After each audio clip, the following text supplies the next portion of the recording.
दोस्तों, इस वीडियो में हम बात करने वाले हैं चारे का संरक्षण कि चारे का कैसे संरक्षण किया जाता है।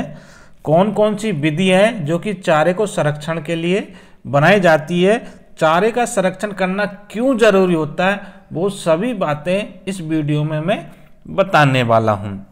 तो दोस्तों, बने रहिए मेरे साथ वीडियो में। तो चलिए शुरू करते हैं आज के वीडियो को।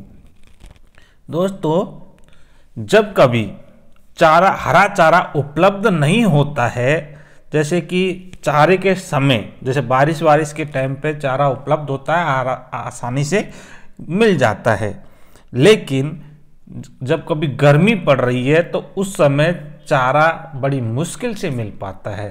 तो ऐसी स्थिति में हम क्या करते हैं कि जब हमारे पास चारा उपलब्ध होता है, उसको किसी विशेष टेक्निक के माध्यम से उसको काट करके और सुरक्षित करके और भंडारण कर लिया जाता है। और जब कभी चारा उपलब्ध नहीं हो तो उस समय इस चारे का उपयोग हम पशुओं को खिलाने में कर सके, ताकि बाकी समय उनको पोषक तत्व हैं, प्रोटीन है, लवण, विटामिन वगैरह आदि पोषक तत्व उनको प्रॉपरली मिलते रहें। इसके लिए चारे का संरक्षण करना जरूरी है। अब चारे के संरक्षण के लिए मुख्य रूप से दो विधियां हैं, वैसे तो तीन हैं लेकिन मुख्य रूप से दो ही हैं।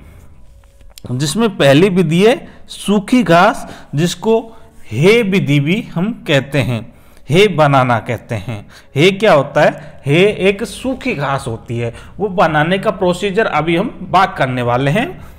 लेकिन इससे पहले और दूसरी टेक्निक हम देख लेते हैं, साइलेज बनाना। साइलेज ये भी एक बहुत अच्छी विधि है जिसमें पोषक युक्त चारा हम तैयार करते हैं। और तीसरी है कृत्रिम रूप से घास को सुखाना। एक्चुअल में घास का सुखाना ही हे बनाना ही होता है। तो अब हम बात करते हैं कि हे को किस प्रकार से बनाते हैं।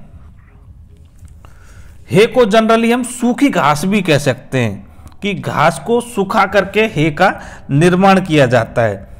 अब इसको बनाने के लिए भी एक विशेष प्रोसीजर है, विशेष स्टेप है। इसके लिए क्या करते हैं कि जो घास है उसको फूल निकलने से पहले वाली अवस्था, यानी कि अभी वो परिपक्व नहीं है। परिपक्व कब होगी? जब उसमें फूल निकल के और जो भी बीज वगैरह है और आके तैयार हो जाता है। वैसे जनरली घास में बीज तो खैर कम ही आते हैं, लेकिन फूल निकलने के बाद की अवस्था है वो परिपक्व अवस्था मानी जाती है। लेकिन हम उससे पहले ही, अभी उसमें फूल नहीं निकला है, तो उस अवस्था में हम घास को काट करके और फिर सुखाते हैं। और इस प्रकार सुखाते हैं कि उसमें पोषक तत्वों की कमी नहीं है, पोषक तत्व ज्यों की त्यों बना रहे हैं। इसके लिए हम क्या करेंगे, उसको छाया में सुखाएंगे। धूप में सुखाने से गड़बड़ हो सकती है, उसमें पोषक तत्वों की कमी हो सकती है।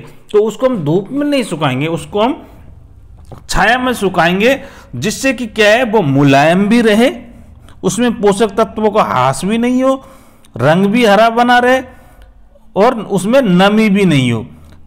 यदि उसमें नमी होगी तो वो सड़ सकती है। तो इसके कारण से उसमें नमी भी लिमिटेड ही होनी चाहिए, ज़्यादा नमी नहीं होनी चाहिए, ताकि वो सड़े नहीं।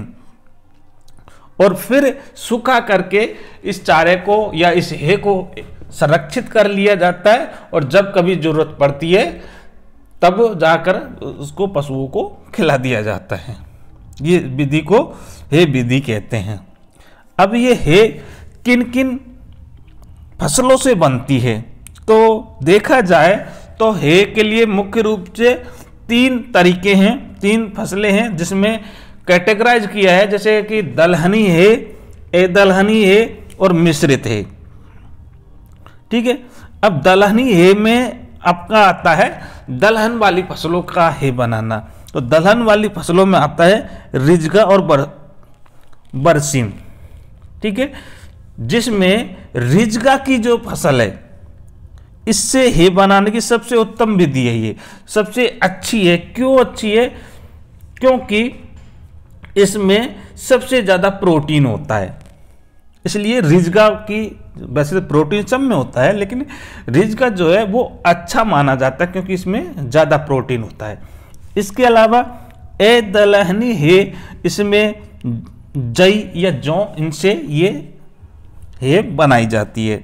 इसके अलावा मिश्रित हे भी होती है जिसमें आपके दलहनी प्रकार की है और अदलहनी प्रकार की, दोनों को मिक्सअप करके बनाया जाता है, जिसे हम मिश्रित हे कहते हैं, जिसमें रिजगा, बरसिम, जौ इनको मिक्स करके बनाया जाता है। अब बात करते हैं कि हे बनाने के लिए क्या क्या बातें आपको जरूरी है। तो हे बनाने के सिद्धांत क्या है, तो अदलहनी प्रकार की हे बनानी है तो जैसे तैयार की गई है सबसे उपयुक्त रहती है, और जबकि दलहनी प्रकार की यदि हमें हे बनानी है तो रिजगा से बनाई गई है सबसे ज़्यादा अच्छी रहती है। क्यों रहती है? क्योंकि इनमें प्रोटीन की मात्रा अधिक है, वो वाली है सबसे उपयुक्त रहती है। इसके अलावा रिजगा के अलावा हम बरसिम, लोबिया और काउपी से भी हे तैयार कर सकते हैं। भारत में सबसे ज़्यादा हे बनाई जाती है रिजगे से, क्योंकि इसमें प्रोटीन अच्छा होता है। इसके अलावा जब हम हे बना रहे हैं तो उसमें ये ज़रूरी है कि फसल जो है वो ज़्यादा पुरानी नहीं होनी चाहिए। और दूसरी इम्पोर्टेंट बात ये है कि फूल आने से पहले उस घास को हे बनाने के लिए उस घास को फूल अवस्था आने से पहले ही काट लेते हैं। इससे क्या होता है कि जो पोषक तत्व हैं वो उसमें बने रहते हैं। परिपक्व अवस्था में आने पर पोषक तत्वों में थोड़ी कमी हो जाती है, जो प्रचुर मात्रा होती है वो फूल आने से पहले ही घास में सबसे ज़्यादा होती है। इसलिए उसको फूल आने से पहले वाली अवस्था में ही काट करके, सुखा करके और स्टोर कर लिया जाता है। अब बात करते हैं हे बनाने की विधि। कौन कौन सी टेक्निक है जिससे हम हे का निर्माण करते हैं। अब हे जनरली है तो क्या, घास का सुखाना ही है, एक तरह सूखी घास को ही हम हे कहते हैं। तो अब सुखाने की नॉर्मल सी आप विधि जानते हो कि भाई घास को सुखाना कैसे है। तो वैसे तो 4-5 विधि है आसानी से, लेकिन ये सब क्या घास को सुखाने से संबंधित है। अब घास को आप चाहे मैदान में सुखाओ, चाहे बाड़ पे सुखाओ, चाहे पूड़ा बना के सुखाओ, चाहे मकान की छत पे बना के सुखाओ, या किसी सरिये वगैरह पर डाल के सुखा दो, तो कैसे भी हम उसको सुखाते हैं। तो सबसे पहले विधि आती है मैदानी विधि। मैदानी विधि में जनरली सीधी सी बात है, हम घास को या चारे को फूल आने से पहले काट लेते हैं और काट करके खुले मैदान में सुखा देते हैं। फिर क्या है, 3-4 दिन बाद जब उसमें नमी की मात्रा 15% हो जाए तो उसको इकट्ठा करके स्टोर कर लेते हैं। दूसरी है बाड़ पर सुखाना। बाड़ पर सुखाने में क्या है कि जैसे हमने खेत से काटा और खेत के चारों ओर जब तारबंदी करते हैं उन तारों पर उसको डाल दिया सुखाने के लिए, तो फिर सूख गया तो इसको स्टोर कर लिया। दूसरी ये विधि हो गई। तीसरी है पूड़ा विधि। पूड़ा विधि में क्या है कि हम क्या है फसल को काट करके उसके छोटे छोटे पूड़े बनाते थे और उसको धूप में सुखा देते हैं। फिर क्या है 6 घंटे के बाद उनको चेंज कर देते हैं, यानी कि नीचे का हिस्सा ऊपर कर देते हैं, ताकि नीचे जो नमी की मात्रा है वो भी सूर्य के प्रकाश के सामने आ जाए और उसमें भी नमी हट जाए। ये काम 6 घंटे बाद करते हैं, और जब 15% की नमी रह जाए तब उसको इकट्ठा कर स्टोर कर लेते हैं। अगली विधि है कि मकान या पशुशाला की छत पर। ये विधि पर्वतीय क्षेत्रों में सबसे ज़्यादा यूज की जाती है, क्योंकि वहाँ पर स्थान कम होता है। तो हम क्या है पशुओं की जो पशुशाला है उसकी छत पर सुखा सकते हैं या मकान की छत पर सुखा सकते हैं, और सूखने के बाद में स्टोर कर लेते हैं। अगली जो विधि है जिसको पिरामिड विधि के नाम से भी जानते हैं, ये सरकारी डेयरी और आर्मी की सेना की डेयरी है, वहाँ पे ये विधि जनरली काम में ली जाती है। इसमें जनरली क्या होता है, ये लोहे के सरिये का इस प्रकार से त्रिकोण बना देते हैं और इनकी जो सरिये हैं इन पर घास को काट करके या फसल को काट करके सुखा देते हैं और सूखने के बाद इसका संरक्षण कर लेते हैं। मतलब कुल मिलाकर के सुखाने की अलग अलग टेक्निक है कि हम कहाँ सुखा रहे हैं और किस प्रकार से सुखा रहे हैं। अब बात करते हैं कि हे बनाते समय हमें कौन कौन सी बातों की सावधानी रखनी चाहिए। तो सबसे पहले तो यही बात है कि उसको फूल आने से पहले ही काट लेने चाहिए। दूसरी बात यह है कि उसमें नमी 15% से ज़्यादा नहीं होनी चाहिए। क्यों नहीं होनी चाहिए? कि यदि उसमें नमी की मात्रा रहेगी तो उसमें फफूंद लगने की संभावना रहती है, जिससे कि अपनी बनाई गई है खराब हो सकती है। अगली इंपॉर्टेंट बात यह है कि फसल को इस प्रकार से काटना चाहिए कि जो पत्तियां हैं वो गिरे नहीं, क्योंकि सबसे ज़्यादा जो पोषक तत्व है यानी कि विटामिन ए वो है वो पत्तियों में ही रहता है, और इस प्रकार से काटनी है कि परिवहन करते समय पत्तियां गिरे नहीं। ये मोस्ट इंपॉर्टेंट बात आपको ध्यान में रखनी है। अब हे बनाने का लाभ क्या है? तो हे सबसे आसान और सस्ता तरीका है, और हे में पोषक तत्वों की मात्रा रहती है। आपको कुछ नहीं करना, काट करके सिर्फ सुखाना है। तो सबसे आसान तरीका है, आसानी से तैयार किया जा सकता है, और चारे की जब भी कमी हो तो पशुओं को आसानी से खिलाया जा सकता है। कोई स्पेशल सुपरविजन की इसमें जरूरत नहीं है। अगली बात है, इसमें विटामिन डी प्रचुर मात्रा में होता है। और अगली जो मोस्ट इंपॉर्टेंट बात यह है कि यदि हम जार से और हे बना रहे हैं तो जार को जब हम धूप में सुखाते हैं तो उसमें साइनाइड की विषाक्तता समाप्त हो जाती है। ये बहुत बड़ा एडवांटेज है हे बनाने का या उसको धूप में सुखाने का। अब बात करते हैं कि कमी क्या है। तो अभी कमी आप देख पा रहे हो कि वैसे तो उसमें पौष्टिक तत्व हैं, लेकिन इतने ज़्यादा है नहीं है जो कि सभी पोषक तत्व उसमें मौजूद हों।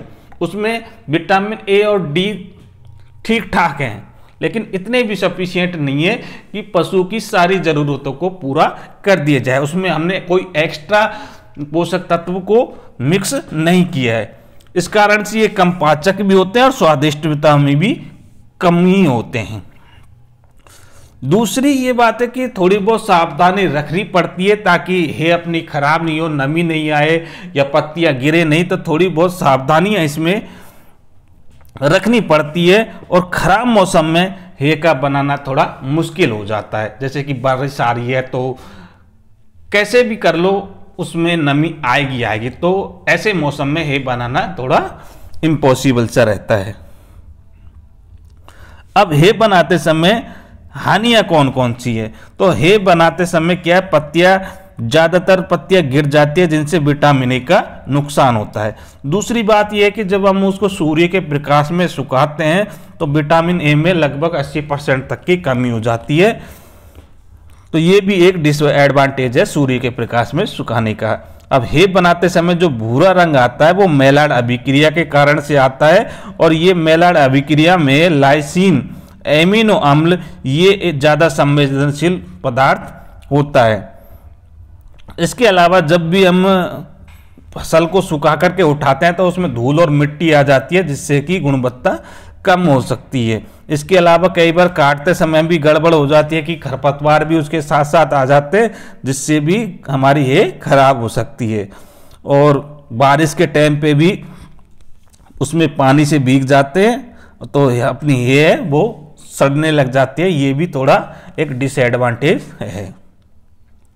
अब बात करते हैं साइलेज कि साइलेज किस प्रकार से बनाते हैं। तो साइलेज एक किण्वन प्रक्रिया के द्वारा बनाया जाता है। इस प्रक्रिया को हम एनसिलेज या एनसाइलिंग कहते हैं, और ये जो सारी विधि है ये साइलो में बनाई जाती है। अब इसका सिद्धांत क्या है? सिद्धांत ये है कि साइलेज बनाने के लिए हम सिलों में डालने से पहले जो भी फसल है उसको इतना सुखाते हैं कि उसमें 70% तक नमी है। देखिए अभी हे जब बनाइए उसमें 15% तक नमी होनी चाहिए, लेकिन यहाँ पे नमी थोड़ी ज़्यादा यानी 70% तक नमी है, तब जा कर के उसको साइलों में डालते हैं। और साइलों में डालने के बाद में उसमें नमी है, तो नमी के कारण से ही उसमें किण्वन प्रक्रिया होती है, और किण्वन प्रक्रिया के कारण से ही साइलेज का निर्माण होता है। और इसकी जांच करने के लिए हम फिलिंग इंडेक्स एक टेक्निक काम में लेते हैं जो कि साइलेज की गुणवत्ता की जांच करता है। अब बात करते हैं कि जब साइलेज का निर्माण होता है तो उस दौरान कौन कौन से रासायनिक परिवर्तन होते हैं। तो जब हम हरे चारे को काट करके सुखाते हैं और जब उसमें 70% नमी रह जाए तो उसको हम छोटे छोटे टुकड़ों में काट लेते हैं और काटने के बाद उसको साइलो में भर लेते हैं। साइलो क्या है, जहां पर हम साइलेज बनाएंगे उस स्थान को साइलो कहते हैं। एक स्पेशल प्रकार की मशीन है। फिर क्या करते हैं, उसको एयर टाइट कर देते हैं। एयर टाइट करने से क्या है, उसमें वायु नहीं रहेगी, बिल्कुल पैक कर दिया। पैक करने के बाद में अब देखिए इसमें थोड़ी सी हम पोषक तत्वों को भी ऐड करेंगे। इसमें नाइट्रोजन के लिए हम क्या करेंगे, यूरिया ऐड करेंगे और वो भी 19%, और स्वाद बढ़ाने के लिए 0.5% हम उसमें नमक को भी ऐड कर देंगे ताकि इसमें पोषक तत्व और थोड़ा स्वाद भी बढ़ जाए। और कम से कम साइलेज बनने के लिए 21 दिन तक उसको वहां पे छोड़ देंगे। अब 21 दिन के अंदर अंदर क्या होगा, शुरू के 1-2 दिन तक तो उसमें O2 यानी कि ऑक्सीजन गैस निकलती है।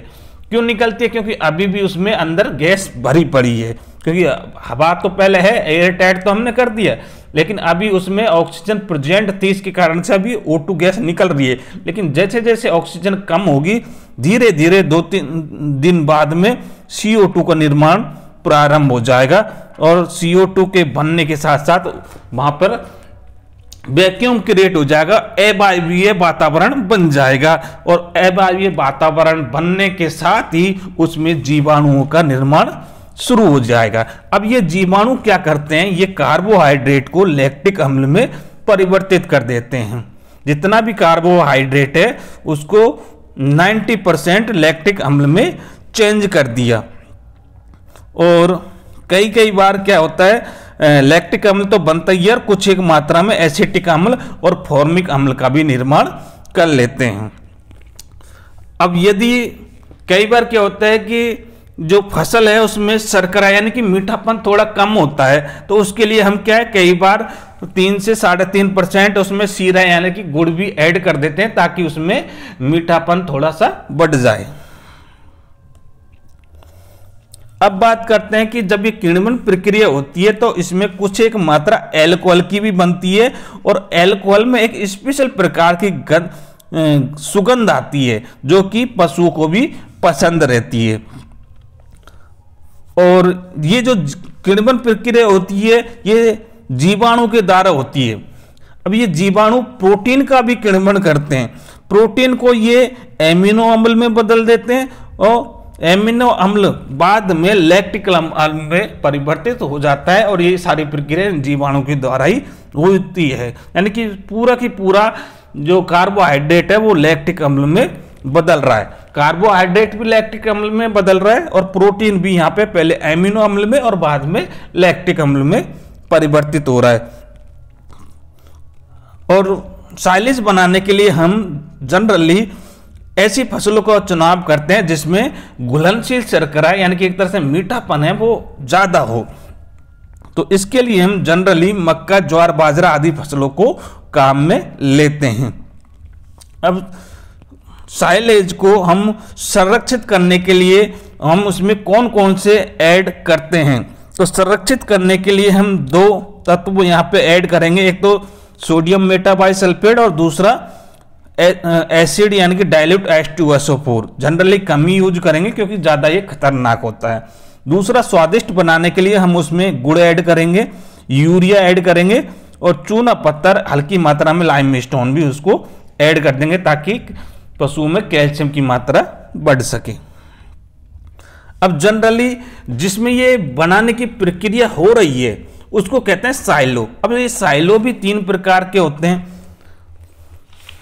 जिसमें सबसे पहला आता है पिट साइलो। पिट साइलो मतलब जमीन में गड्ढा बनाया है 3 मीटर जिसका व्यास है और गहराई लगभग 3.5 से 4 मीटर तक होती है। जमीन के अंदर गड्ढा बना दिया और उसमें जाकर के ये जो फसल जो साइलो बनाने की प्रक्रिया ये इसके अंदर की जाती है। ये जनरली भारत में की जाती है, ठीक है। दूसरी जो टेक्निक है ये टावर साइलो यानी कि जमीन से ऊपर, ये तो थी जमीन के अंदर। अभी दूसरी है टावर साइलो जिसको कहते हैं, ये है जमीन से ऊपर। इसमें भी 3 मीटर व्यास की एक टावर सा बना दिया और इसकी ऊंचाई लगभग 6 से 9 मीटर तक होती है, जनरली 6 मीटर ही ली जाती है।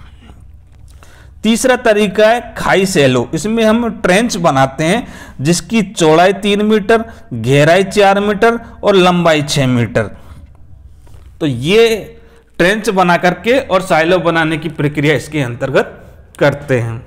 अब बात करते हैं कि कौन कौन सी फसलें हैं जो साइलो बनाने के लिए उपयुक्त रहती है।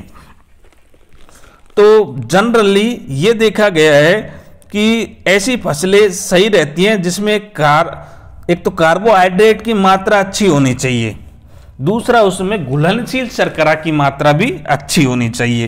तो कार्बोहाइड्रेट सबसे ज़्यादा होता है मक्का, जौ, जई, बाजरा, इनसे बनाना ज़्यादा उपयुक्त रहता है। और इन्हीं सभी में जब भी देखे कि ओवरऑल कौन सी बेस्ट है तो वो है मक्का। मक्का में सबसे ज़्यादा कार्बोहाइड्रेट रहती है, तो इससे साइलेज बनाना ज़्यादा उपयुक्त रहता है। तो ये था साइलेज बनाने की संपूर्ण प्रक्रिया। तो दोनों बातें इसमें मैंने बता दी कि हे का किस प्रकार से निर्माण किया जाता है और साइलेज का किस प्रकार से निर्माण किया जाता है, दोनों ही मैंने इस वीडियो में बता दिया। उम्मीद करता हूँ ये वीडियो आपको ज़रूर पसंद आएगा। जय हिंद, जय भारत।